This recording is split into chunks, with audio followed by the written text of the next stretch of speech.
Salut à tous, aujourd'hui on va parler de deux choses. Un des grands moments forts de notre année, la grande conjonction entre Uranus et Jupiter qui a eu lieu à 4 heures du matin aujourd'hui. Je vais aussi vous parler du signe du Taureau car le soleil a enfin quitté le Bélier vendredi et s'installe donc pendant un mois dans la constellation du Taureau. Alors, on va commencer par le Taureau pour que vous compreniez bien cette énergie. Parce que figurez-vous qu'Uranus et Jupiter se rejoignent dans ce signe et du coup, pour le côté pédagogique pour ma vidéo, ça m'arrange bien. Donc, vendredi, le soleil est passé en Taureau. Que l'on soit Taureau ou pas, ça veut dire que l'on est invité collectivement à faire comme l'archétype de ce signe. Le Taureau, c'est un signe de terre. Il arrive au milieu du printemps, c'est vraiment le signe de vie par excellence. C'est un peu notre kiffeur du zodiaque, le Taureau. Il a cette capacité à profiter des plaisirs de la vie. Il sait s'ouvrir une bonne bouteille de Bordeaux, il aime la bonne chair, il aime profiter. Et tout ça lui suffit. Lui, il nous dit de profiter des choses simples, d'être dans le moment présent et de contempler la beauté du moment. Et tout ça, croyez-moi, ça va nous faire du bien après cette période des éclipses en bélier assez intense, on s'en souvient. Alors, c'est pas on-off, mais depuis vendredi, on quitte tranquillement l'effervescence du bélier qui lui voulait avancer coûte que coûte.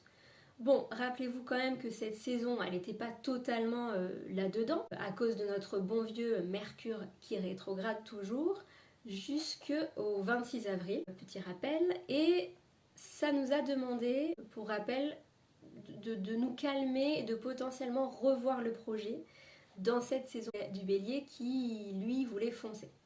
Mais disons qu'en rentrant dans la saison du taureau, on va être moins dans la recherche de l'action pour l'action, moins dans l'impulsion, moins dans le feu, et on va enfin comprendre que les choses ont besoin de temps pour mûrir, pour construire sur le long terme. Et ça, c'est très taureau qui, lui, comprend l'intérêt. C'est vraiment le signe qui comprend l'intérêt du dur labeur, du travail. Les aspects depuis vendredi nous aident un peu en fait à débrancher la prise du courant alternatif là dans laquelle on était peut-être plugué. Et c'est aussi vendredi que Mars a fait un beau sextile avec Jupiter qui lui aussi veut qu'on ait confiance dans le timing, qu'on se concentre sur ce qui est déjà là et sur ce qui fonctionne déjà en fait. C'est, je dirais, une énergie qui nous fait changer de vision et qui nous invite à être plus dans la gratitude de ce qui est déjà là. Et comme Mercure a rendu visite à Vénus aussi, il y a 2 jours, peut-être que des conversations ont pu avoir lieu dans une ambiance peut-être plus détendue, avec une parole plus déliée. Et on s'est d'ailleurs peut-être ouvert une bonne bouteille de Bordeaux pour nous aider et tant mieux. Jupiter-Uranus, évidemment, donc le background de toute cette ambiance, et c'est là qu'on va parler de notre deuxième point très important, c'est la fameuse rencontre entre ces deux planètes de géants. J'ai nommé Uranus et Jupiter. Donc cette conjonction, elle a eu lieu ce matin, dimanche 21 avril, dans le 21e degré du signe du taureau vers 4 heures du matin. Alors pourquoi cette conjonction, c'est hyper important cette année? Déjà parce que ces planètes sont des planètes lentes, c'est-à-dire qu'elles restent assez longtemps dans un signe et donc elles influencent beaucoup plus en profondeur nos vies. Par exemple, Uranus reste en moyenne 7 ans dans un signe et elle est rentrée en taureau du coup en mai 2018. Elle a fait une belle rétrograde entre novembre 2018 et mars 2019, puis elle s'est fixée définitivement en mars 2019. Jupiter, elle reste à peu près 1 an et demi dans un signe et elle est rentrée en taureau le 16 mai l'année dernière. D'ailleurs, pourquoi je prends le temps de vous dire tout ça? En fait, je vous donne ces repères pour que vous observiez ce qui a pu se passer dans vos vies sur les sujets que je vais citer en suivant. Qu'est-ce qui a pu se passer sur les sujets que je vais vous citer en suivant? N'hésitez pas à faire pause et à vous noter les périodes que je viens de citer. Et si vous êtes curieux, on pourra aller voir dans votre thème ce qui s'est joué dans vos vies, quel domaine ça a pu toucher entre mai 2018 et mars 2019. Et je parie que ça a dû bouger fort. Je vous en parle car peut-être que ça fait écho à ces sujets-là. En tout cas, ces jours-ci, il y a peut-être des choses qui peuvent revenir. Maintenant, pour que vous compreniez bien les énergies des planètes et à quoi elles servent. Uranus, elle apporte une libération de l'inattendu, un côté hors norme. Uranus, en mythologie grecque, c'est Ouranos, le ciel. C'est l'ouverture à voir plus grand. Uranus, elle nous invite à nous éveiller, voire à nous réveiller, à assumer notre originalité, à nous déconditionner, à faire un bond dans nos prises de conscience. Uranus, c'est la planète qui gouverne le Verseau. Et elle nous parle de progrès aussi, de nouvelles technologies. Le problème, c'est qu'elle peut nous emmener aussi tellement loin dans ces sujets qu'elle pourrait pousser jusqu'à une forme de rébellion, de revendication et de militantisme extrême. Ça, c'est très Uranus. Donc, en taureau, depuis 2018, Uranus, elle nous interroge sur nos valeurs. Comment on veut vivre. Elle nous fait revoir toutes nos croyances autour des questions matérielles. Elle interroge notre sentiment de sécurité, sécurité financière et sécurité affective. Comment on veut gagner notre vie? Qu'est-ce qu'on veut simplifier? Comment on s'ancre dans notre sécurité, dans notre confort?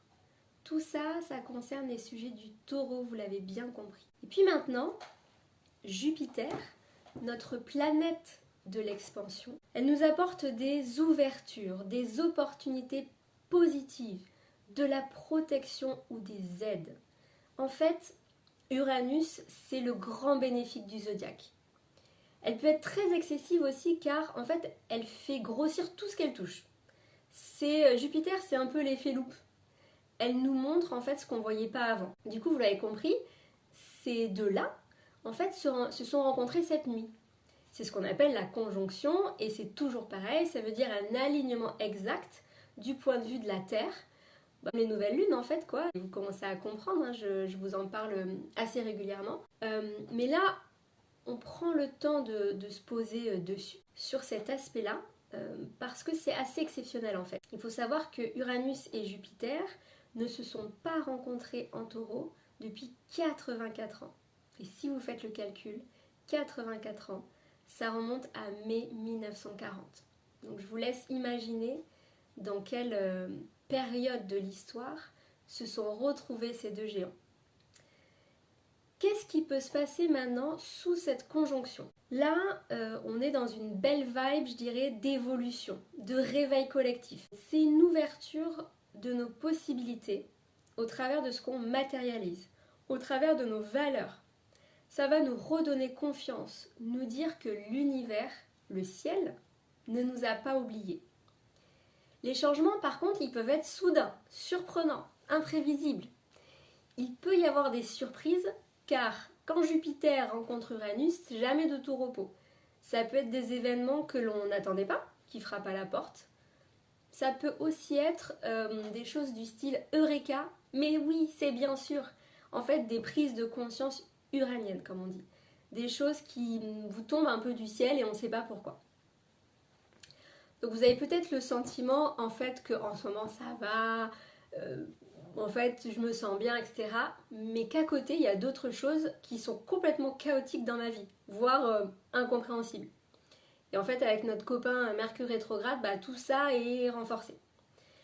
Mais en fait ce qu'il faut comprendre c'est que ce déséquilibre, ce chaos, ça nous montre là où on doit changer, là où on doit innover. Uranus et Jupiter, ils viennent un peu en fait nous bousculer pour qu'on puisse enfin en fait avancer de façon différente.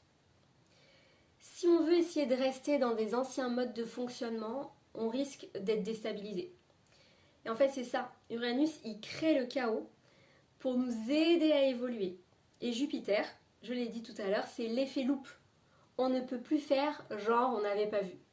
On sait que c'est là. Donc au niveau mondial maintenant, c'est intéressant parce que il pourrait y avoir là, dans les mois qui viennent, pas mal d'innovations technologiques. Alors je pense bien évidemment à l'intelligence artificielle et ce que ça pourrait en fait apporter de révolutionnaire dans nos façons de vivre. Donc ça va être à observer, ça va être intéressant de regarder dans les mois qui viennent si on ne va pas voir arriver des innovations. Alors il pourrait y avoir des découvertes au niveau de l'agriculture, de l'écologie, quelque chose qui va considérablement en fait améliorer notre confort et notre façon de nous nourrir. Ça c'est en taureau.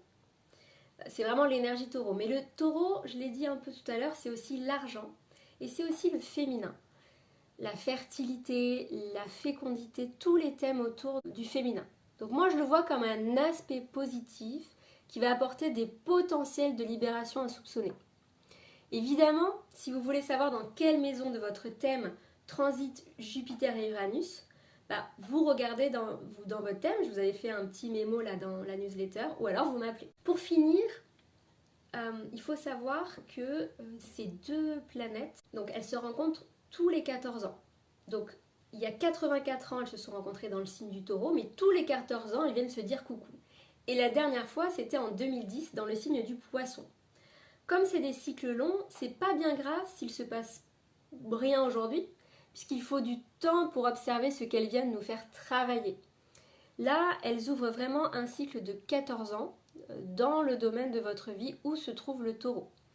Personnellement, j'ai regardé en arrière sur les 14 années qui viennent de s'écouler et j'avoue que c'est assez bluffant de constater où j'en suis sur le sujet où elles se sont dit bonjour il y a 14 ans. Si ça vous intéresse, on peut analyser ça avec l'offre que je viens de lancer.